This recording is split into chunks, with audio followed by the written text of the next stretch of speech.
Hello and welcome, and today I'm going to be showing you my top 3 recording softwares for a Mac OS or a Mac OS system. So let's get started. At number 3 we have Quicktime Player. Quicktime Player is already built into your Mac system. So if you go up into your top right, there's a little search icon. So if you click on that, you can search for Quicktime. If you press enter, you can then open up the Quicktime application. The application doesn't open a window, but just a toolbar here. In the toolbar, there's a file option. This is where everything is basically created. As you can see, there's a new movie recording. A new movie recording is it records from your webcam. It just records through your webcam basically. And then we go down to audio recording. Audio recording just records all the audio not in your computer, but outside your computer. For example, on your microphone, it will only record from your microphone.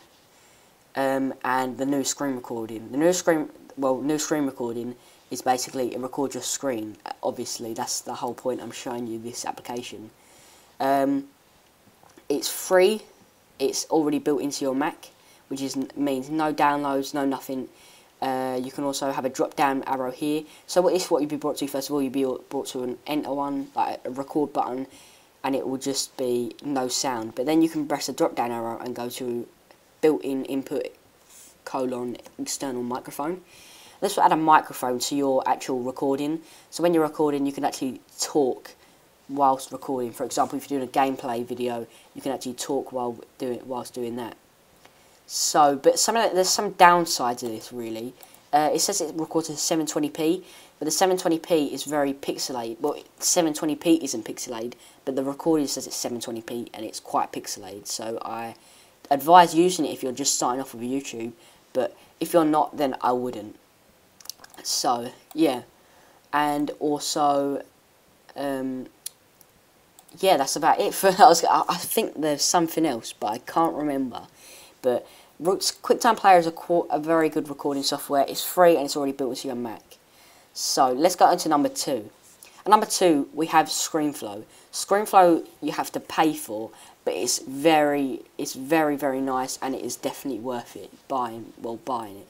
Screenflow is all you have to do is you go up to once you've bought it and you've downloaded it, or you've got it for free or something like that. I don't know how, but there's people out there, you know. But once you've done that, you can go up to your search bar and you can type for Screenflow. Screenflow is this little icon here. So once you press enter, you can then click on this icon here and you can choose record or record. I'll show you that in a minute, but I'm going to show you configure recording first of all.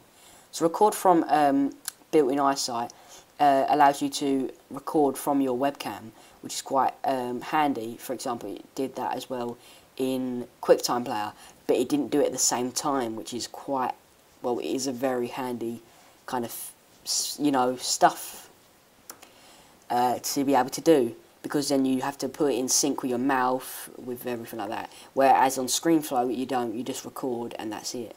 So here we have record audio from built-in input. For example, that's my microphone, and as you see, you can see the audio waves going up as I talk. And then you have record computer audio. And in Quicktime Player, which I didn't mention, was Quicktime Player doesn't record your computer audio. For example, if you're doing a gaming video and you want it to record the sound, it won't record the sound from your computer, which isn't that good.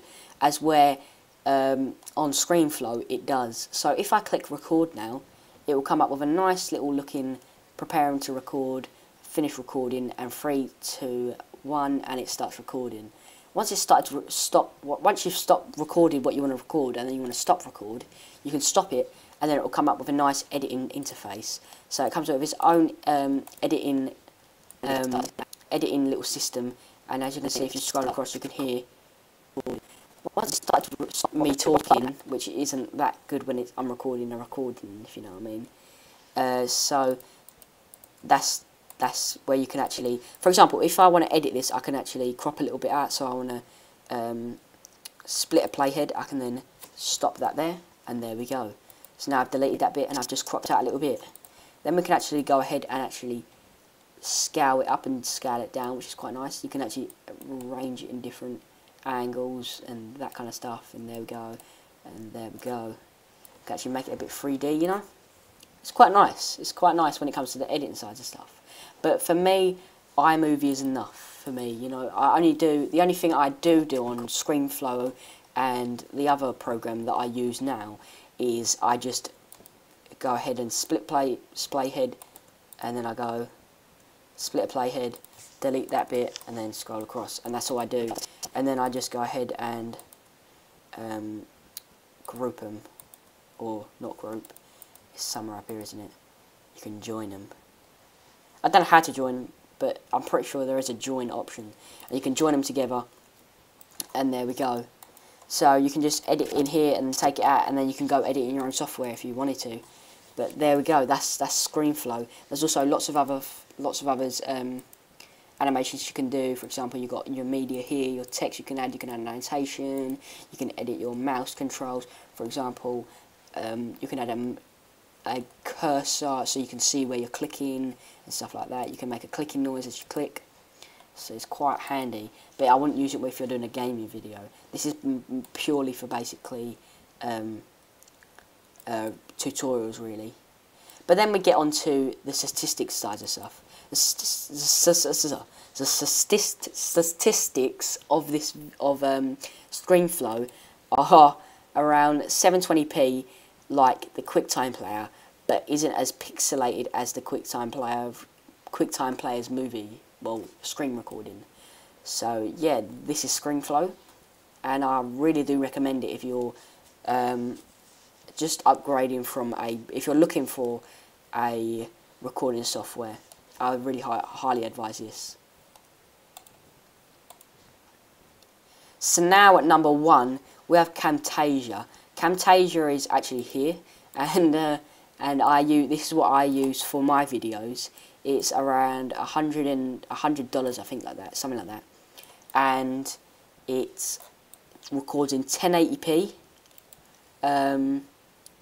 And isn't pixelated at all. You can also export it, edit and edit in another, you know, editing software, for example iMovie.